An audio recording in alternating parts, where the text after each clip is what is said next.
የቀድሞ የእንግሊዝ ብሔራዊ ቡድንና የማንቸስተር ዩናይትድ አጥቂ ዋይን ሮኒ ከልጅነት ክለቡ ኤቨርተን ወደ ማንቸስተር ዩናይትድ ሲዘዋወር የግድያ ዛቻ እንደደረሰበት ተናግሯል። ሮኒ በ18 ዓመቱ 2004 ላይ ለቀያይ ሰይጣኖቹ በ27 ሚሊዮን ፓውንድ ውል ተፈራርሟል። ከቶፊስ የቀረበለትን የክለቡን ሪካርድ ኮንትራት ውድቅ ካደረገ በኋላ ነገር ግን ሮኒ ከመርሲሳይዱ ክለብ ሲዘዋወር ከአንዳንድ የኤቨርተን ደጋፊዎች ከፍተኛ ተቃውሞ አስከትሏል። የግድያ ዛቻ ደርሶብኛልም ሲል ሮኒ በቢቢሲ ስፖርት ላይ ተናግሯል። በአእምሮህ ጠንካራ መሆን ያለብህ እዚያ ይመስለኛል። በዙሪያ ያሉ ሰዎች መርዳት አለባቸው። ወደ ማንቸስተር ዩናይትድ ስለሄድኩኝ መልቀቅ ከባድ ነበር። ሊቨርፑልና ማንቸስተር ትልቅ ተፎካካሪ ስለነበሩ ውድድሩን የበለጠ አስቸጋሪ አድርጎታል። ግን ሁል ጊዜ ግድ የለኝም የሚል አስተሳሰብ ነበረኝ። የምፈልገውን አውቃለሁ እና እንዴት እዚያ መድረስ እንዳለብኝም አውቃለሁ ብሏል። በአእምሮዬ ውስጥ ጠንካራ መሆን ነበረብኝ። እነዚህ ሰዎች ከከተማ የመጡ ስለነበሩ ከባድ ነገር ነበር። ግን ግድ የለኝም ብዬ አሰብኩ። ራስ ወዳድ መሆንና እነዚህን ውሳኔዎች ማድረግ አለብኝ ይላል ሮኒ። ዋይን ሮኒ ወደ ማንቸስተር ዩናይትድ ሲዘዋወር የማህበራዊ ሚዲያው በጣም አነስተኛ በሆነበት ጊዜ ነበር። ይህም ጭማሪ በዘመናዊ ጨዋታ በወጣት እግር ኳስ ተጫዋቾች ላይ የተለየ ጫና እንደሚፈጥር ይሰማዋል። የሩኒ የመጀመሪያው ልጅ ካይ በአሁኑ ጊዜ በዩናይትድ ውስጥ ጥሩ ተጫዋች ሲሆን በሙያዊ እግር ኳስ ውስጥ ለመሳተፍ ሲፈልግ ጠንካራ የድጋፍ መረብ እንዲኖረው ማረጋገጥ አስፈላጊ መሆኑን አጽንኦት ሰጥቶ ተናግሯል። አሁን ልዩነቱ በማህበራዊ ሚዲያ ላይ ነው ሲል ሮኒም ተናግሯል። ልጅ ሳለው በአካባቢው ጋዜጦች ላይ ጽፍ ስለነበር በሊቨርፑል ውስጥ ያሉ ሁሉም ሰዎች ያውቁኝ ነበር። አሁን የ16 ዓመቱ ልጄ በማህበራዊ ሚዲያ ላይ ነው ያጋጠመኝ። ለዩናይትድ ይጫወታል። በፑማ ስፖንሰር የተደረገለት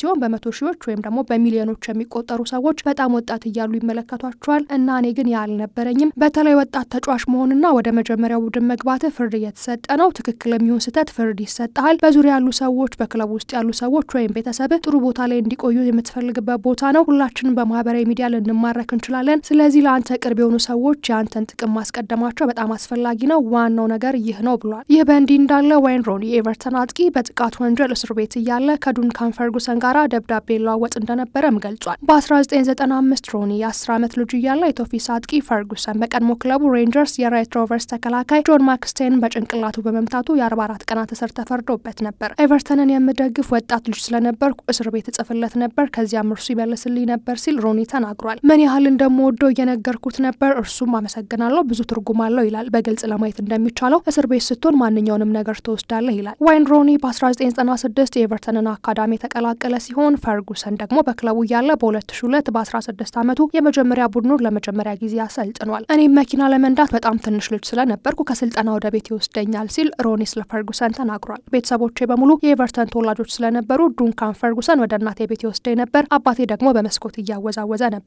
ስለዚህ ያ በጣም አስገራሚ ጊዜ ነበረም ሲል ተናግሯል። ከፊንላንድ ጥንታዊና ትልልቅ ክለቦች አንዱ የሆነው ኤፍሲ ሃካ በ1930ዎቹ የተመሰረተ ሲሆን ቴታ የተባለው ስታዲየም ከፊንላንድ የወንዶች እግር ኳስ ዋና ዲቪዚዮን ከሆነው ከቬካውስ ሊጋ ከወረደ በኋላ በደጋፊዎቹ ተቃጥሏል። በፊንላንድ ከፍተኛ ሊግ ውስጥ የሚጫወተው የሃካ እግር ኳስ ክለብ አስቸጋሪ ጊዜ እያሳለፈ ነው። ክለቡ ከ2020 ጀምሮ ከፍተኛ ሊግ ውስጥ የነበረ ሲሆን በታችኛው ዲቪዚዮን ውስጥ ለመጨረሻ ጊዜ ከቆየ በኋላ ከፍ ብሏል። ሆኖም ግን አስከፊው ጊዜ ደርሶባቸዋል። እናም በሻምፒዮናው የመጨረሻ ደረጃ ላይ ደርሰው ወደ ታችኛው ዲቪዚዮን ወርደዋል። በዚህ የተቆጡት የሃካ ደጋፊዎች ታዲያ በስታዲየም ውስጥ 400 መቀመጫ ያለው የእንጨት ማቆሚያን በሳት አቃጥለውታል። እንዲሁም የአርቲፊሻል ሳር ክፍሎች ከባድ ጉዳት ደርሶባቸዋል። የአካባቢው ፖሊስ በወቅቱ 3 ታዳጊዎችን በቦታው ላይ ያገኘ ሲሆን ሁሉም ከ15 ዓመት በታች እንደሆኑም ተዘግቧል። በፊንላንድ ሕግ መሰረት ለአካለ መጠን ያልደረሱ ልጆች የወንጀል ክስ ሊመሰረትባቸው አይችልም። ይሁን እንጂ የወንጀል ተጠያቂነት አለመኖር ለጉዳት ከሚደርስ ተጠያቂነት ነጻ መሆን ማለት አይደለም ሲሉም ተናግረዋል። በፊንላንድ የካሳ ተጠያቂነት ዝቅተኛ የዕድሜ ገደብም የለውም።